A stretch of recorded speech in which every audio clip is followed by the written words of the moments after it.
Water. All right, we're live on the Cast at Glocker. We're currently broadcasting to Facebook at Glocker Realty and Insurance on Facebook. We're also on YouTube, Glocker Realty and Insurance. I can see that the eyeball is up on my screen. That means that we are live. Today, we're bringing you a show from, where are we at? We are at Big Phil's Bar and Grill located in North Coventry. So that's 19465 for all those that don't know, the Cast at Glocker. Tonight, I'm going to be joined by co-host Robin Lawhorn. Robin Lawhorn is in for Jeff Frederick, who, I don't know, what's Jeff doing? I don't know. You're going to have to get right up onto your microphone if you want your mom and dad and sisters and brothers. There are some people watching right now, so the mics are on. That's why I'm telling you to get up on there. You don't know where Jeff is though today. I think he's at the beach, but I'm not sure. Okay. And the mic just went out. You told me they were live. I did, but you touched it. No, what happened is that the power cord that I have, the one power cord that I have, isn't working. So it's not powering this, and the battery died in it. Now, hopefully, what has happened is that it's switched over to my microphone on my computer. But I'm not sure it did or not. I also had multiple plugs over there. Yeah, those plugs don't help me. Those plugs don't help me. I need a USB to DC 5 volt. I have USB right here. Yeah, but you don't have a mini C connection, do you? USB to mini C?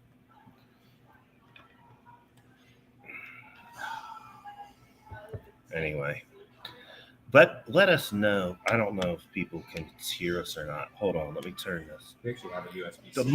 The mics just came back up on my thing, but I think we're just going to have a problem with the mics tonight. So let's just do the best we can. And I'm just going to try to deal with the fact that we have new equipment and I'm still not figuring it all out yet. Hold on, let me turn off this overlay. Sorry, folks.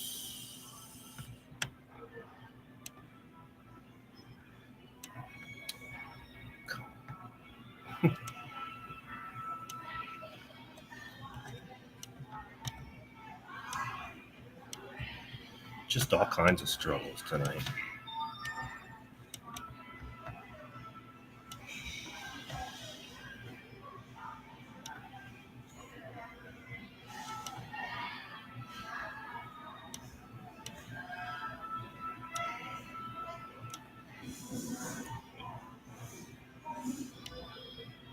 Okay.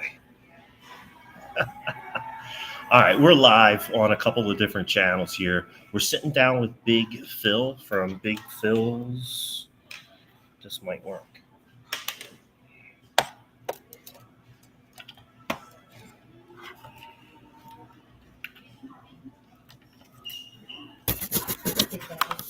Two techies. Yeah, we've got it all. So you should put that on the menu. USB-C cables. Yeah.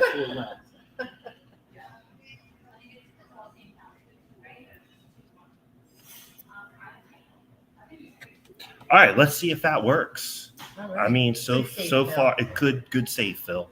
So we're live on Phil's channel. We're live on Phil's personal channel. We're live on Glocker Realty Insurance Facebook, and we're live on Glocker Realty YouTube. I would say that if you want to go back and watch the show and fast forward through the part of me fumbling around with all this stuff, YouTube's the better platform to watch old shows. It's just a better platform to find us for our old shows. So if you're interested in doing that, go ahead and find us on YouTube at Glocker Realty Insurance. Not to mention the fact that we have all of those listing videos up there. Yes. From Anthony. Yes. Would you say they're good? Anthony is phenomenal. So he does great work. Doesn't ever disappoint. His videos are awesome. Robin Lawhorn, if you want to talk to Robin about selling your house and finding out how to get one of these great videos done, I put her email address or put her webpage up on the screen so you can find her by going to glocker.com/Robin Lawhorn. All right, let's start chewing into this. Phil. Yes, sir. Thanks for having me on here, and pleasure to see you guys. Thanks for taking the time to come on out, and glad we can get that tech stuff sorted out now at the beginning instead of the classic halfway through. Yeah. And I will say to anybody that's watching, if you want to participate in the conversation, you can comment. The chat function is open. I'll see your comments and questions coming in, and I will share them if they are appropriate to be shared on the show. So like, share, and comment on the Cast at Glocker. So Phil, tell us about the creation of Big Phil's Bar and Grill. Why don't you tell us a little bit about your origin story? Yeah, no, absolutely. So growing up, my dad had Ice House Steaks and Pizza right down in Pottstown, PA. Grew up just basically eating that food all the time. I had that when I was growing up, and I also had my mom's cooking at home. So the fact that I can still walk around with my own 3 legs, I think is pretty impressive on its own. I grew up around the business, not necessarily in the business, and I actually always thought, like, hey, there's no chance that I would hop into the restaurant world. But as one thing led to another, I finished up college, and my dad asked me to come back and help out back in 2018. Thought it was just going to be a 3-month little trial, and 3 months quickly turned to a year, which then made itself into about 3.5 years over at Ice House. We were able to get some good internal promotion there to get me to the point where I was unnecessary in a lot of ways, and it gave me a lot of freedom. But at 25, the last thing I wanted to be doing was playing golf 5 days a week, and that's what I was able to do. In May of last year, I was just playing a lot of golf, and I knew that there was something more that I could do. So I started shopping around for potential restaurants, and this TGI Fridays location has been in this mall for about 20 years or so. Maybe even more. Was it that long? Yeah, Yes. yeah. I think it's actually longer. I wouldn't be surprised. I just knew that I could come here growing up after any basketball game or baseball game. I could get my dad to say, hey, let's grab something to eat. And one thing led to the next. This place had been vacant because TGI's left the mall right at the beginning of COVID. They just saw, hey, we can't make it. And the mall sorted out a deal with them to get on out, which allowed me to actually take over this space and a liquor license along with it.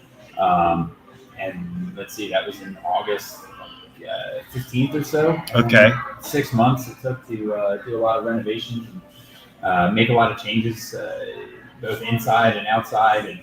And that was 6 months of myself and 2 other team members here, Lloyd and Maria. Now, are those team members coming over from Ice House to help you out? Yes, so they were the 2 that I was allowed to steal. I knew that I did not want to take from the pot over at Ice House so that Ice House could remain a solid entity, and it has. Shout out to Cheyenne for that.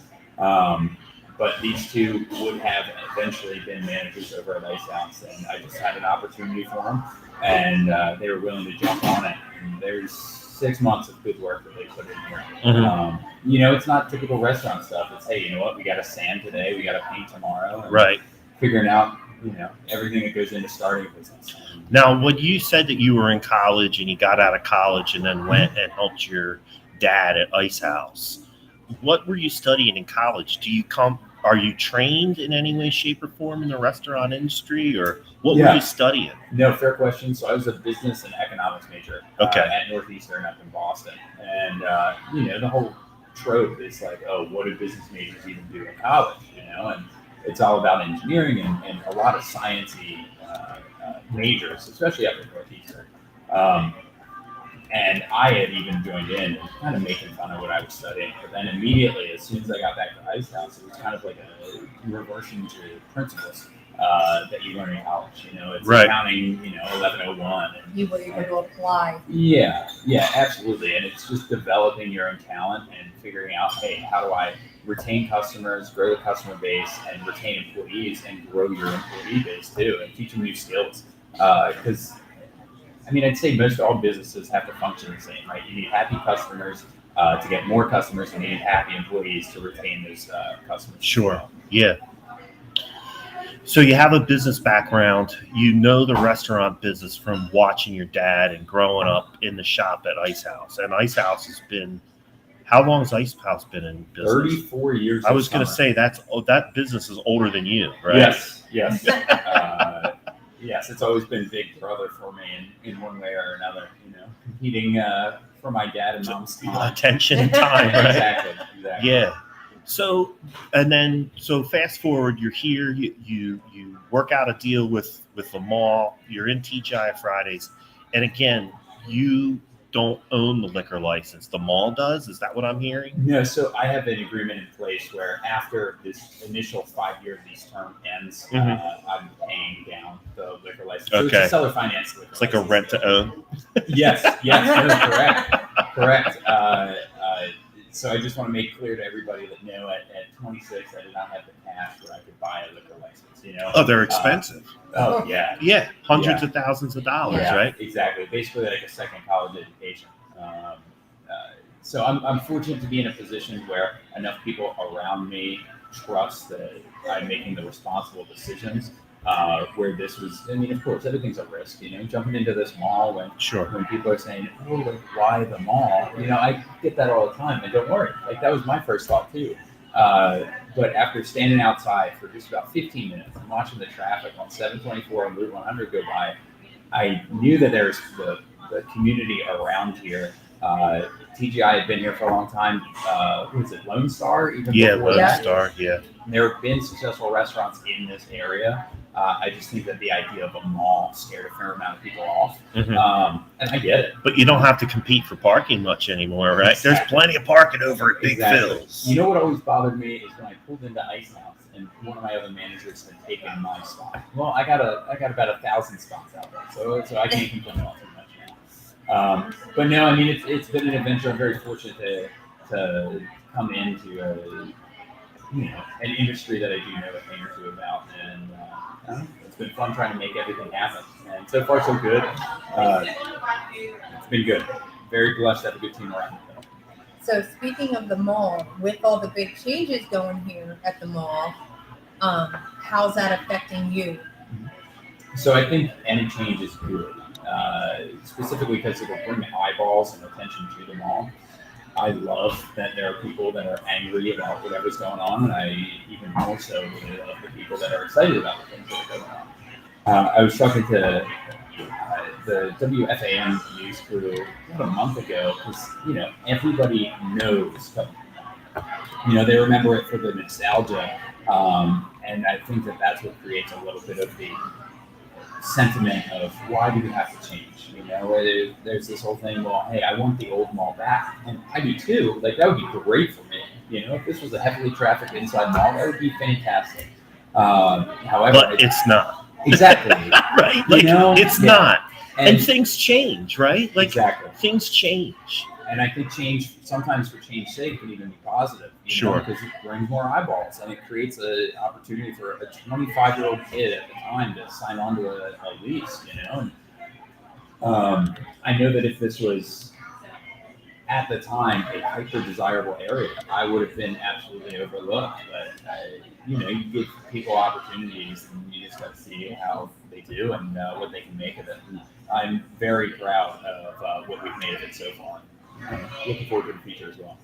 Well, some of the changes that are going on, I feel that are going to help to draw people into here because they're turning this section down from you into an outside access mall. So like you won't have to come inside to access anymore. Correct. And the inside's eventually going to be closed off, yes, or not this wing. That's what I'm a little uncertain of. I mean, again, the number one thing I learned over the past 8 months of doing this is everything has to be approved and reapproved, and also had to be pre-approved before the approval could even happen. So I think that while we all might want to say, hey, this is exactly what's happening, I think that there's always going to be a little bit of a gray area. And uncertainty. Exactly. And this inside part of the mall, I believe, is in the midst of uncertainty right now. But what I do firmly believe in is this idea of storefront strip Yeah. right here. And you can even see with how it's worked with Piccolo Mundo, another great restaurant around here, and that Lomax strip. All those stores face outwards. It's really easy to identify where you want to go, and typically whenever I go into one, I end up wandering over the main ingredients as well. I don't know. It's all about what you make of it and what stores can come in here and what stores want to be next to me. Right. Now, you have like a pretty big outside area developed there. You have plans for some outdoor seating or deck seating? Yes. Yeah. I'm glad that you bring that up. So I'm quite excited for the railings to be finalized and installed. But yeah, we have planners outside. But again, as with everything, it just all needs to be approved. The great part of Ice House is that we own the bricks. Right. So we're able to say, hey, you know what would be cool? Let's do this, let's do that. But here, I know that the landlords have an idea in mind, and Mark has been great with working with me. But now is getting to be that time when I would really love to have some outdoor seating. So they have railings that are coming in, and we'll get up some outdoor seating in there as well. Because I know, especially post-COVID, even though there's never a post-COVID, yada yada, even that time kind of brought on this idea that, hey, eating outside is great. And it's not only a necessity, but a luxury that people would like to choose. And being in the business of people, hey, we need to have those options ready for them. It allows an event space for good outdoor music as well. And even more than that, it can be pretty eye-catching if you see some people sitting outside drinking a couple beers and having a good time. Right. Always. Right. Outside seating draws people in. It absolutely does. Are you going to have a roof over your area or an awning, or is it going to be umbrellas and hope and pray it don't rain? Now you're getting into the ideals versus the realistic expectations. So I think this first summer period we'll probably just have umbrellas, but I was actually just down at Sedona in Phoenixville, and I was sitting in their canopy area where they have a created space for outside seating that is rain or shine. You can sit under there comfortably. I would not be surprised if in the future Mark, the landlords here, see that as their best interest to build. Because again, when people see that, it's inviting, and all you want as a landlord, at least in my mind, all you want is for people to view your location as desirable. So tell us more about how you get from.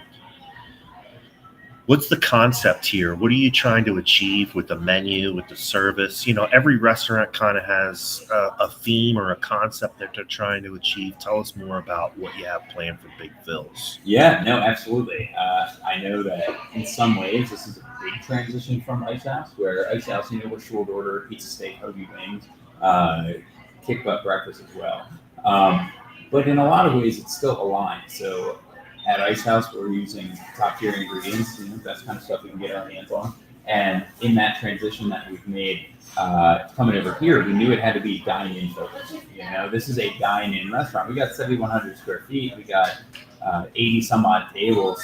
We have to be able to make appeals to the local community of why they should come here. So for us, that's, hey, we use high quality ingredients. Everything on our menu is made in-house, except for our French fries and our chicken bites, and that's just because I can't make them any bit better than I can. Right. So I have a really talented chef behind me in Chef Ward Griscom. He came over from Ice House, and him and I embrace the philosophy that if we can, we will. So all of our sauces, including our salsa verde, which I think is my favorite, and we roast the tomatillos with the onions, and then after they come out, we grind them up in an immersion blender, and it's just so much better than we can buy, and yes, it takes extra work, but it's stuff that I'm really proud to have my name on. And I don't know, you asked about what my philosophy was in coming in here. Yeah. And the design of it all was, I've been fortunate to live in some cool areas. I went to school in Boston, I lived in New York, I was in San Francisco and LA for extended periods of time. And I just always felt like, hey, if I enjoy this out here, then why can't, Pennsylvania and Pottstown have a place where they can go and say, hey, this is cool, hey, this is a little chic, and this is an interesting looking place, and the food, I just thought had to match it.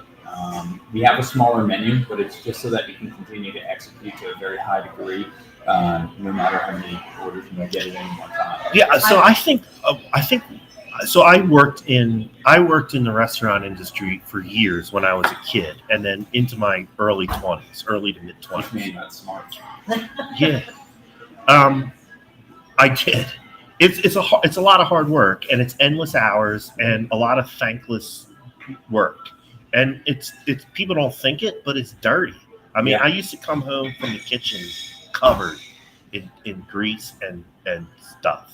Yeah, I've made the mistake of wearing some. Yeah, wearing nice clothes. Don't do it. Yeah. But here's my point. My point is, I kind of forgot what my point is. Oh, the smaller menu allows you to serve people better and quicker, right? The more stuff you have on a menu, the more storage space you need, the more freezers, the more refrigerators, and stuff doesn't stay fresh then. And it breaks down to even the training. Right. You know? For my cooks, when they come in, we can have them on one station, and they can learn that station by the end of 2 days. Right. The real smart ones can have it done in a day. Mm-hmm. And it's all just about, hey, how do we keep things consistent? And you'll see, we have a 2-page menu, but 1 page is food and 1 page is drinks. That truly is the philosophy that I came in here starting with is, hey, I only want to have a 2-page menu. And first half is food, second half is drinks. It just makes everything so much more consistent. And I think when I go out to get something to eat, I want to know exactly what quality to expect, and I don't want to be guessing, where I know that if I had anyone from grouper bites to coconut shrimp to Brussels sprout tacos even, I get it, like, hey, some of this stuff is different than what you'll see on other menus, but it's the degree of execution that I want to be judged on. And, some people will come in and ask us in a very nice way, like, hey, like, when are you going to add to the menu? And my consistent answer is, well, it's less we're going to add and more so we're going to change. Gotcha. We'll keep what we love and we'll keep what the people love, but so much of this is just based on, hey, you know what is the best way to serve our customers? And being in the industry for as long as we have, the trap, honestly, that we got into at Ice House is we just gradually kept expanding. Now, a cheesesteak is a cheesesteak, no matter if you put on sauce, tomatoes, sweet peppers, whatever, no salt and pepper, ketchup. It's like the Pottstown order. But it gets you into a trap of, hey, you know what? You need to teach your new employees what it should look like. You need to teach your counter people how to ring it in. And there's just a lot of twists and turns once you get into, food that can be changed as much as that can. So do you see a situation where you're going to more have like a rotating menu and then like some specials and stuff along the way? Or even more seasonal? Yeah, so we actually just went through our first new menu, and we're starting with a couple offerings of pasta as well. But a big change has been getting rid of my mother's pot pies. So my mom's pot pies were potentially the most popular thing on the menu. Okay. We would sell out by like 6:30, 7 o'clock. I hear a butt coming. but it was my mom's pot pies. And it wasn't yours. Yeah, well, less my pride getting in the way here. More so, my mom would come in at 9:30 in the morning just to start work on those pot pies so that we'd sell them at night. Because, again, in the same way that all of our sauces are made in-house, the pot pies, the vegetables were chopped, the cream, her making that cream in this big, witch's brew pot, every day. And, my mom's a spry 59. She's been working hard for too long, and I wanted to retire her from pot pies. I think that they'll make a comeback in the fall once I feel like, hey, you know what, we have the ways and the means to replicate those pot pies as close as we can. But I wasn't going to make her work like that during the summer. She still can't help herself. She's watching, actually. She's saying that oh, those pot pies. Yeah. And you're getting a shout out from somebody else who said they were just here. Francesca Perillo is saying, as we were walking out, I mentioned how nice an outside dining area would be. Right on, Phil. You guys got it going on.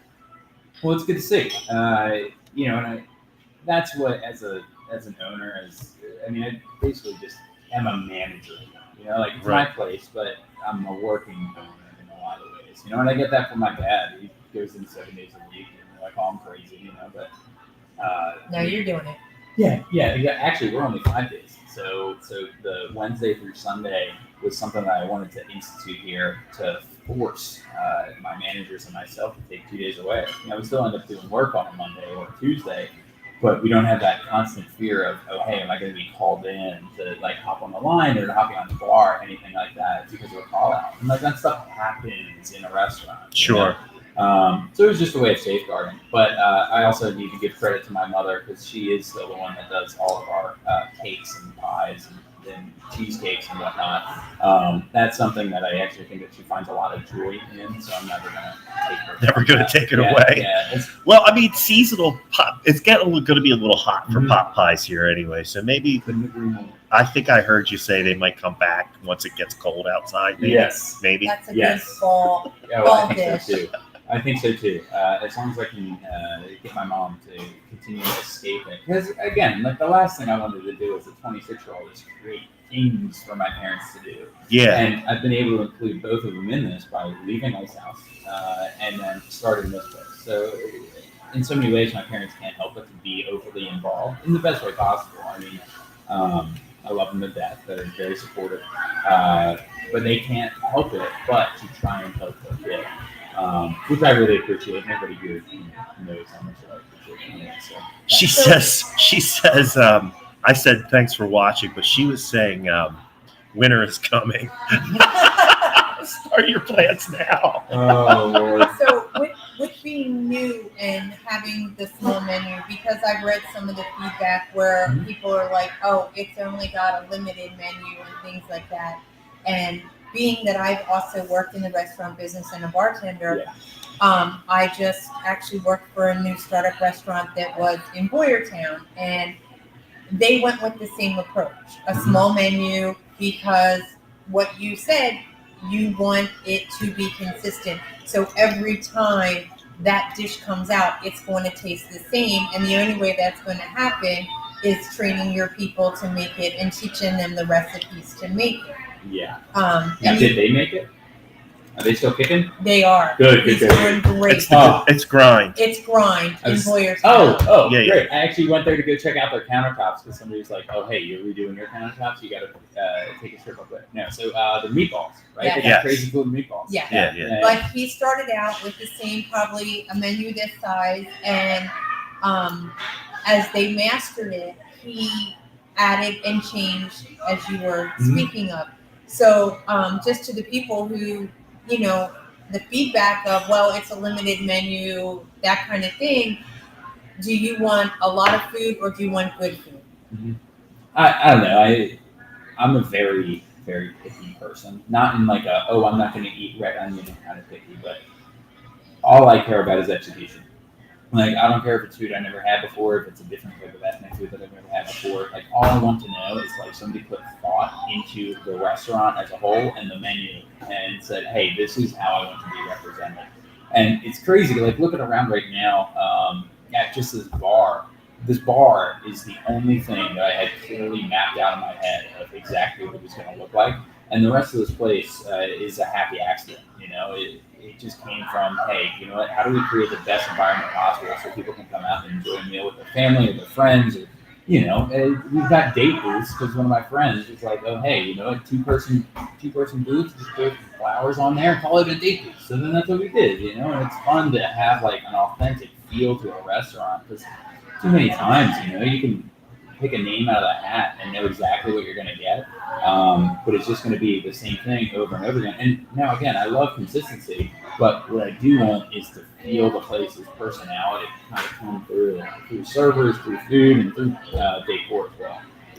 What do you think has been? So I was in a couple of weeks ago, or maybe it was not last weekend, the weekend before, and I saw all the typical challenges that a new restaurant was having, right? Like some tables were like stuff was coming out slow. Yeah. You were running out of a lot of things because I'm sure you don't know how much of something to order because you don't know how popular it's going to be, et cetera, et cetera. It's all like learning the ropes. Yeah. Nothing major. Like the food was good.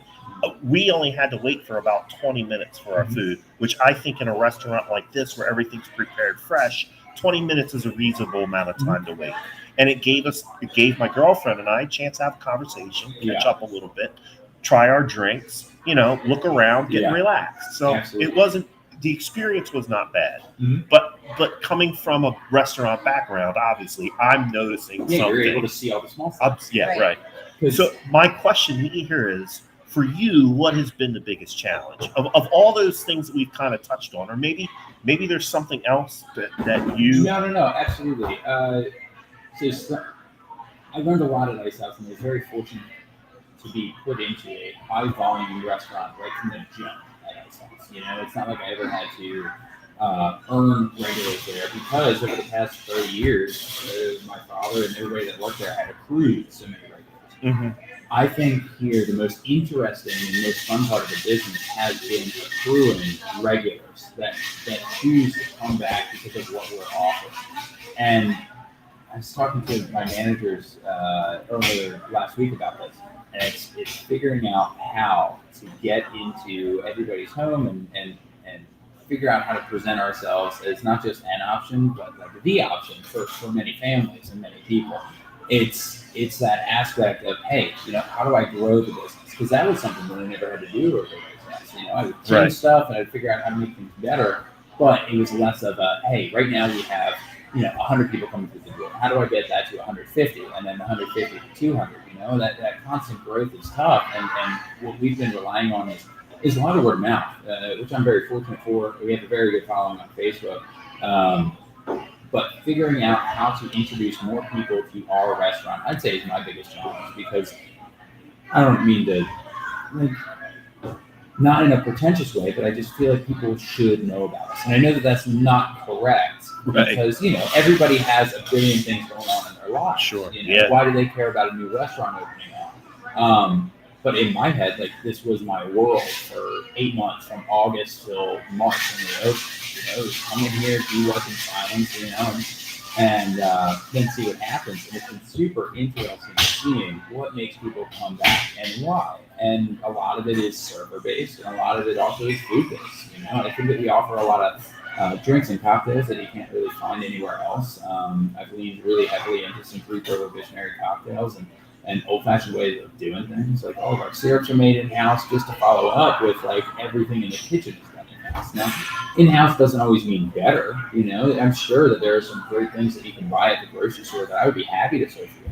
But what in-house does mean is that I have seen and investigated and thoroughly tried each and everything on our menu, those drinks and food, where I can attest to the quality of it, and that's all I can ask for any restaurant that I go to as well. Right. So the biggest challenge to you, what I heard, is growth. Yeah. And the one piece of advice that I could give somebody is consistency in advertising, right? Once you get that marketing campaign and advertising campaign, you got to keep doing it on a regular and consistent basis. Right, Robin? Agree. We know all about marketing. Oh, yeah. No kidding. That's 90% of our job, right? Yeah. So, Staying in front of people. Can I ask how you mean by consistent advertising? So for instance, this show, the Cast At Glocker, comes on Wednesdays at 6 o'clock. Mm-hmm. So most Wednesdays at 6 o'clock, we're interviewing somebody about what's going on in our neighborhood, what's going on in our business, what's going on with that person's business or organization. Mm-hmm. That's a consistent and repeated effort, so that people know where to find us. They know where to get this information that they're looking for, right? When I'm marketing, and when Robin markets herself to a certain neighborhood, we want people in a certain neighborhood to use us as their local real estate agent. I can't send one letter or one postcard and think that that's going to let everybody know I'm here. I have to do it consistently on a reoccurring basis. We have to show our presence in the market, in that area. For instance, I market the Coventry. I'm from North Coventry. So this past weekend, there was an event at Coventry Woods. So I went up there and did giveaways and had a drawing and stuff, just to interact with people and let them know who I am, and that I am from here. I grew up here. Mm-hmm. So just things like that, just to constantly putting yourself out in the community. Because at first, I knew you were coming, but when you first opened, I hadn't realized you'd been open for, I'm going to say maybe a month before I knew you were open. No, 100%. And it's, I think right at the beginning too, it was just an interesting situation for me to be in because, again, it's just I've never had to go through that stage of, hey, you know what, I got to get my initial customer list. And I couldn't agree more with you. Actually, last week, I was having a conversation with my mother about it because she runs our Ice House Facebook page. And she had mentioned, hey, you know what, like you should start doing it, you know, once, twice a day, like for sure.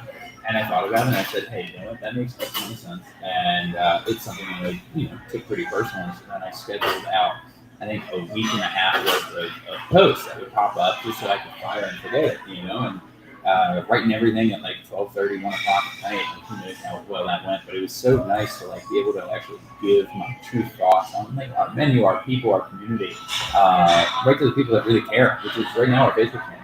You know, it's been a great audience to reach and something I'm very happy to have done. So let's try to help you get some promotion and get some people in here. A little bit earlier, I put up a graphic about your happy hour. So I'm going to put that graphic back up on the screen so people can see. And then why don't you tell us what's going on with these happy hours that you have scheduled? No, absolutely. So every Wednesday, Thursday, we run bookended happy hours. So it's going to be 4 to 6 and then 8 to 10. I always thought that, you know, working in the restaurant industry or any service industry, it was tough to get to the happy hours. And I was always so jealous of my friends that got to go to happy hours, you know. So you got the 4 to 6 one, which is kind of tough on the Wednesday, Thursday. You know, people get out of work right around 5 or so. And I wanted to throw in and sneak in that backdoor happy hour of 8 to 10 for those same deals. And it was something where we thought that we could push a lot of our newer menu items and our favorite menu items. So we have a lot of food on the happy hours as well, such as the wings, grouper bites, which are like a dope fish stick, and chicken obsession, which always gets probably the most love. And that's just because of the name. You know, people are like, "What the heck is a chicken obsession?" And you know, you got the whole spiel of, "Oh, hey, you know, it's rice flour coated, so it's actually gluten friendly." Rice flour coated chicken, tossed in sweetened hot sauce, and then done with a couple blue cheese crumbles, some cilantro, and shallots. Yeah. Thank you. Oh my gosh. You're making me hungry. I was the one that helped make it, and I was losing myself halfway through. But no, I feel like happy hours are a good thing. There's something just to encourage people to come in. But again, what we're really leaning into with those happy hours is we just need to expose the restaurant to as many people as possible. Because, you know, if it happens to be like, hey, you know what? This isn't a restaurant for you or for whoever, you know, that's fine, you know, but I intend to be the best restaurant possible for the audience that is receptive. Yeah. Right. Yeah, exactly. Yep. You know, we're not a feed everybody type thing, but I'm very willing to feed anybody that wants anything. I really hope that they have a good time when they are. So when I walked in, one of my friends, Bill, was sitting at the bar with his wife, and now he's back at home watching the show. He had the grouper bites. Highly recommends the grouper bites. He had the grouper bites. He did. And I was sitting there talking to him, and they looked and smelled delicious. So I can vouch for the grouper bites, and Bill's vouching for them as well. Well, good man. No, and that's the fun thing is, you know, we've got a couple of things on our menu that I don't think many people have seen before. Like, one of our most popular items are the Brussels sprout tacos, and I think that's just people trying them because they're like, what the heck is this doing on a restaurant's menu? You know, and it's just about figuring it out, and we get to have a lot of fun with it. Last week I was shucking oysters. Learned how to do that. Yeah, right at this table I was just shucking oysters, and I think we went through about 8 dozen of them. So that's something that we want to try and incorporate going forward, just to be fresh and new and to give people like a different experience than they would have gotten if they had gone other places. Somebody from Glocker Really Insurance is typing in that they can't wait to come and try, especially the cocktails. Oh, good man. So if somebody, I think it's a lady, it's either Jen or Jill, one of our assistants. Jen and Jill went up the hill. To get a cocktail. Yeah, to get a cocktail at this show. There's something there. So if you were going to recommend someone who enjoys cocktails, Mm-hmm. what cocktail would you recommend as a first at Big Phil's Bar? Yeah, no, absolutely. So believe it or not, I had zero bar experience before this, but then once I come to acquire a liquor license, I was like, oh, okay, gotta learn a little bit here. So myself and my manager went out and took a 1-week class over in Manioc at Mainline Center for Bartending, and that was just a lot of basics, you know. So since this summer, I've really been trying to pay attention to every bar that I went to and what they did that I thought was successful versus what they did that I thought could have been a little bit better. So all of our cocktail syrups, as I mentioned earlier, are made in-house. So we use a rich, simple syrup, which is a 2-to-1 sugar to water instead of the classic 1-to-1 sugar to water, which basically makes a less diluted drink. That plays a big role in all of our cocktails. So to run you through the list, we have the Purple Rose, the Earl Grey Martini, the Whiskey Sour, and the Margarita. Now, the Purple Rose, I think, is the most refreshing cocktail that we have here, and it's the one that everybody knows. You know, it's purple. It's got a little bit of a egg white meringue on top, and it's topped with a sprig of rosemary. So how that came about is a gimlet. Currently, if you were to walk up to any bar and order a gimlet, it's just going to be gin plus a little bit of lime juice. But before, I think in the 1940s or so, there was a company that had since went out of business that made a lime cordial. So in this lime cordial, it would allow them to kind of just add a little bit extra spike to that lime juice. So I found a recipe online that made a somewhat similar cordial to what was used beforehand.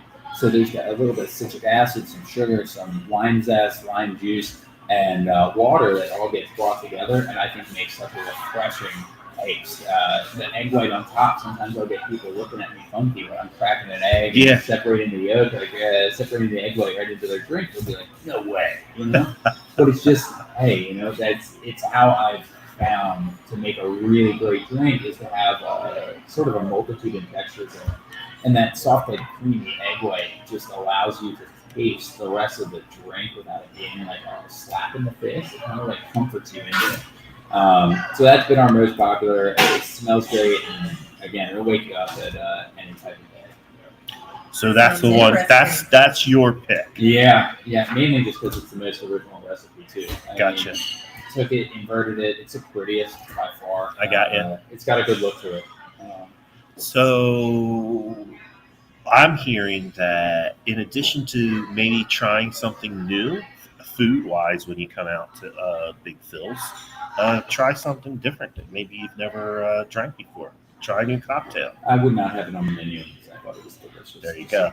and I'm particular, as I said before. So I'm hearing that Phil wants some people that are a little bit adventurous to come out and try some new things that maybe they've never seen at other restaurants around the area.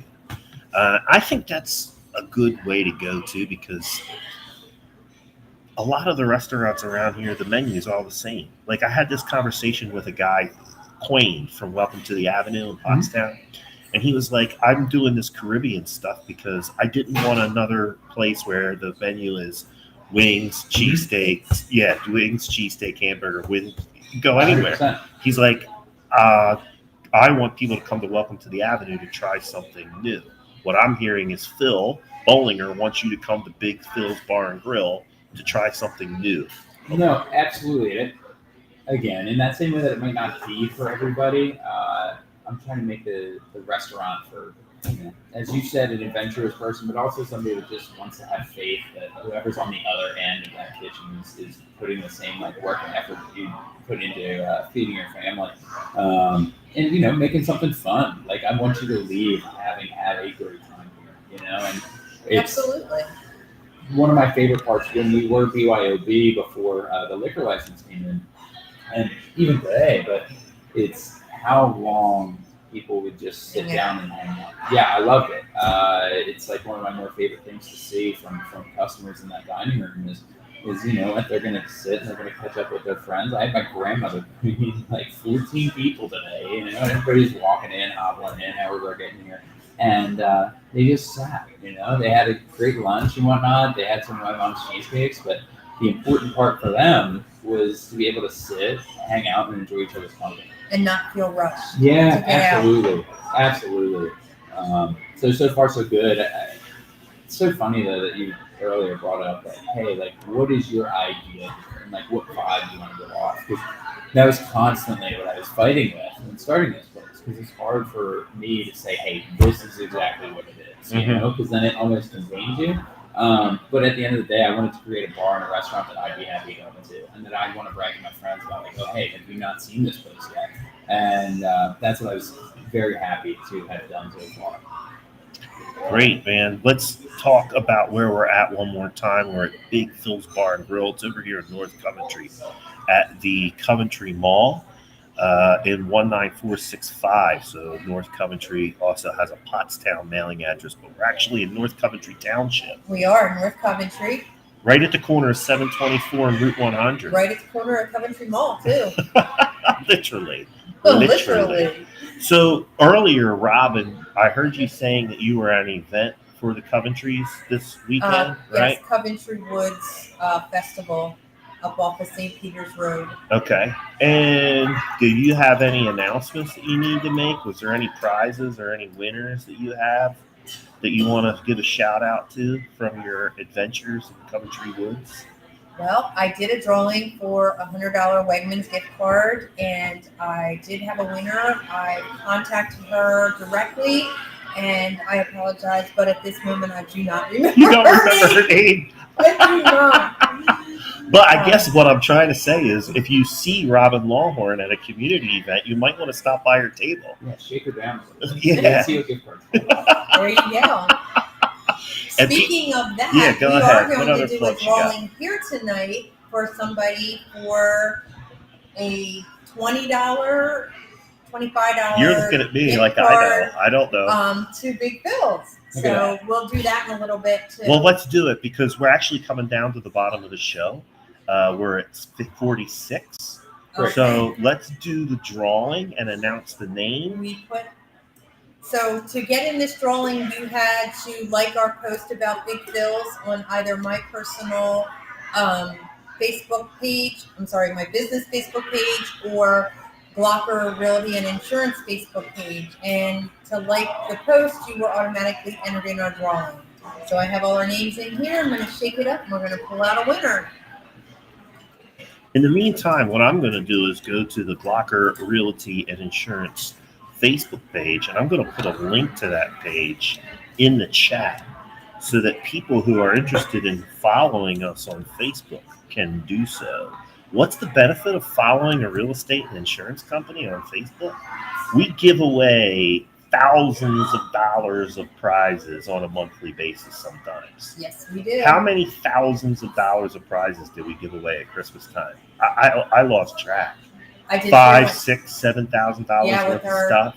12 Days of Christmas, Yeah. Absolutely. We had some big prizes in there. So, what was the best one? The night for four, the night out on the town for four people. He gave it out. Wine tasting, that was by far the best. And then there was 12 $50 gift cards or something that got given away. No, love that. Good for you guys. I mean, again, it's supporting the community that supports you. And that's the whole goal. And I'm glad you said that, Phil, because it brings me to my next point. The reason we started the Cast at Glocker was to support local businesses in Boyertown and Pottstown, in the areas in which we serve, right? Glocker really serves northern Chester County, eastern Berks, western Montgomery County. So we wanted to support businesses and business owners in our backyard, our local businesses, especially since the pandemic. Yep. Everyone knows how important it is to support small businesses.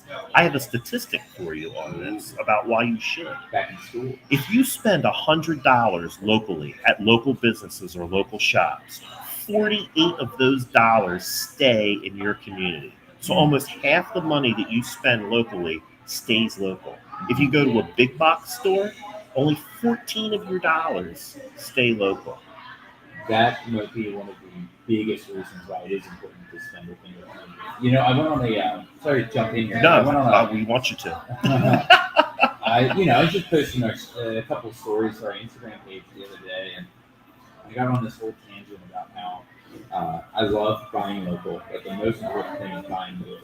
Now, a lot of these local places are the buying good, and that's who I think not only deserves the support, but is always going to get it, and it's always important to give people an opportunity to impress it. And that's what we've been able to do here. I mean, St. Pete's, we buy from St. Pete's Bakery, and a lot of the places that we were inspired by are all like local spots. We use Positively Pasta, and it's a big deal for me, not just that they're local, but that they're high quality. Like we had to call Chris up from Positively Pasta last weekend, because we pumped through 8.5 pounds of fettuccine on a Friday night, and we had to get in more.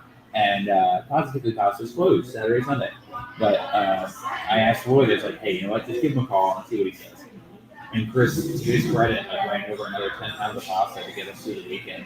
And it's the small stuff like that where, like, dealing with local business owners makes such a big difference. Because I can get somebody on the phone if I give them a call. And if not them, they're going to get right back. Right. And your mom's talking about Cold's Dairy? Yeah, Cold's Dairy, too. Yeah. Cold's Dairy. Owned by a kid that I went to middle school with now, too. It was Right. crazy. Bought it a year ago. Right. And kept a long established local business up and running, right? Yeah, it was the most important thing to him too.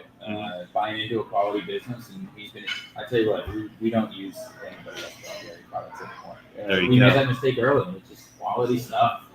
And it's right down. It's literally right down the street. It is. Yes. I would see this too about shopping local is that oftentimes when you go into that local shop, they are a true expert on whatever it is that they're doing. Like if I want to, so I talked about North End Computers, right, in Pottstown. If I have anything needs computer work or I have questions about computers, I run over there to North End. And the guy in there knows everything there is to know about computers. And if he doesn't know, he finds out and gets back to you. Whereas if I go to a big box store, the person selling computers is like the linebacker on the local high school football team. Maybe he does know about computers. Maybe he doesn't. So that's one of the other things too. It's hard to replace that expert service that you get from a local business. Yeah, and I think a big piece of that you're bringing up is like the trust that, hey, if he doesn't know, he's going to tell you the truth that he doesn't know. And if he says, hey, I think it might be this, you're just going to believe him, and a lot of people in smaller towns and communities have been able to build up that trust. They're doing the same thing for the same people time and time again. That trust is the most important thing. I mean, our employees have to trust that I'm going to treat them well, and our customers have to trust that I'm putting, proper food on their table. Right on. That's all it is. So along those lines, I just want to let everyone know who's watching, if you're watching live or watching later, if you would like to get on the Cast At Glocker, if you are a local business owner or part of a local organization or nonprofit, and you'd like to get your message out to the local community, hit up Jen at Glocker.com. Jen at Glocker.com is our producer, and she will help you get on the show. All you have to do to get on the show, ask. It's that simple. Literally that simple. All right. We're coming down to the last couple of minutes of the show. We've left people hanging.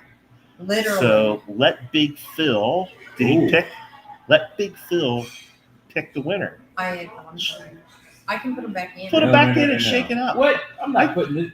If I was Mike Spieth, I would hate that I had to go back in the back. So Mike Spieth. Mike Spieth. Winner. Not chicken Big Phil's dinner. Anything else? Big Phil's dinner. Mike Spieth, congratulations. There we are. So just a couple of announcements about things that are going on locally. This weekend coming up is Memorial Day weekend. There's a Memorial Day parade in Pottstown this year. It starts at Goodwill Fire Company, which is located at the corner of High and Adams Street. I believe that the start time is 10:00 hours. That's 10 a.m. for all you civilians out there. They're going to march down High Street to Manatawny. And then from Manatawny, they're going to go over to Memorial Park to Veterans Island, where they're going to do a memorial service for our fallen veterans. Remember that Memorial Day is for our fallen service members, those that have given their lives in the line of duty. Also, Mike Murphy from Veterans Island Project would like everyone to know that he is always in need of volunteers to help keep the park looking sharp. I don't know if people know this, but the Vietnam Memorial that's at Memorial Island, at Memorial Park, is the only interactive Vietnam Memorial in the United States of America, and it's located right here in our backyard. I did not know it was there. Now you do. I do. Go down and check it out. And like I said, this weekend there's going to be Memorial Day parade, so you can go to the Memorial Day parade and then go to Veterans Island for the services and check out the United States' only interactive Vietnam memorial located in Pottstown, Pennsylvania. I will do that. The more you know. I tell you what, Pottstown's got some cool stuff there. Pottstown has some really cool stuff there. This whole area does. Yeah. You know, Boyertown, Pottstown, the Coventries, there's a lot of really cool stuff to do right here in our backyard. So, again, that's why we have the Cast At Glocker, because we're trying to spread the good word about things that are going on right here in the local community. We are on a lot of Wednesdays at 6 o'clock. You can find us by going to Glocker Realty and Insurance on Facebook and YouTube. Yes. Robin, do you have any other announcements that you would like to make? I don't have any announcements. I would just like to thank Mike Spieth and everybody else who is following us on Facebook for your support and checking out what we're doing all the time. Susan. Like Matt said earlier, we're always giving something away. So like every month we definitely have a giveaway of some sort. Jen is our creative person and she will come up with something. But there's always giveaways. So definitely check out our Facebook page. And see all the cool houses that are listed in your name. All the cool houses we're selling. Susan Bollinger, hit up Jen at Glocker.com and we'll work to schedule a show with Ice House Deli. Jen at Glocker.com. Jen at Glocker.com.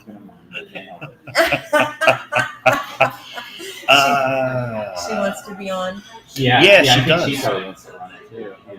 Cool. I'll show her how to run the equipment. I mean, I could not be any happier if somebody wanted to step up to the mic and become our technical. Yeah, how did, if I can ask just real quick, how did this come to be? Is this a new thing? I mean, you talked about COVID. What brought you into the fold? So, a couple of years ago, my friend Amy Wolf, who you might know from Pottstown, she's the business manager at Wolf Baldwin and Associates. Yes. Her and I were both doing videos and podcasting. She was podcasting. I was doing videos in order to bring attention to positive things that were going on in Pottstown. Amy and I decided that we were going to merge our efforts into a live stream. And it just so happened that COVID shut law firms and real estate agencies down on the same day. Huh. And So you had some time to work on it. we had a little bit of time to work on it. So the show that we started was called Porchcast Pottstown, or is called Porchcast Pottstown. You can find that on YouTube, and you can find that on my Facebook page, Matt Green at Glocker Real Estate. We're on a lot of Thursdays at 6 o'clock. Very similar format to the Cast at Glocker. However, we tend to be a little bit more political on Porchcast Pottstown. And along those lines, I'm going to be talking to Paul Friel, who is the candidate for the 26th district for state representative. I'm talking to him tomorrow at 6 o'clock on Porchcast Pottstown. There we go. Got to tune in. That's how we got started. Porchcast Pottstown. And then Jeff Frederick, who's one of our regular hosts. Yeah. I'm a fill-in. Can you tell? Jeff has a blog called What's Going Down in Boyertown. So the Cast at Glocker became a way to help Jeff bring his events and activities blog to life. Nice. Because with the death of the local newspaper, there's no real consistent place to go to find out what's going on in the area. Yeah, that's a really good point. So Jeff is reviving that through What's Going Down in Boyertown. Yeah. A lot of times too, I think in these smaller communities, it's kind of what it takes. Somebody can, embrace that undertaking and decide that they are going to be that change, and keep people informed one way or another. So I just want to say thank you guys very much for taking the time to come out to the restaurant. Congratulations to you and Steve. Thank you, Mom, for tuning in. I know you guys made a joke about moms and dads listening, but I assure you, my mom is like blasting this. She is. Good. She's like, share, and comment. Help get the word out. But God bless her. Thankful to be in this position, and looking forward to having you guys back sometime soon. Thank you. Well, thanks for having us out. It's been a pleasure, and look forward to trying all the things on the menu. Yeah, right. Absolutely. Well, I'm adventurous when it comes to food. That's what we're talking about. I seriously am. Well, you are invited. All right, y'all. The Cast at Glocker. We're on a lot of Wednesdays at 6 o'clock. Glocker Realty Insurance on Facebook and YouTube. Find Robin Lawhorn at glocker.com/Robin Lawhorn. I am your co-host. No, I'm the co-host. You're the host. I'm the You're the co-host, host. the technical guy behind the camera. Matt Green at Glocker Realty. That's how you can find me on the interwebs. Thanks for tuning in, folks. It's been a great show.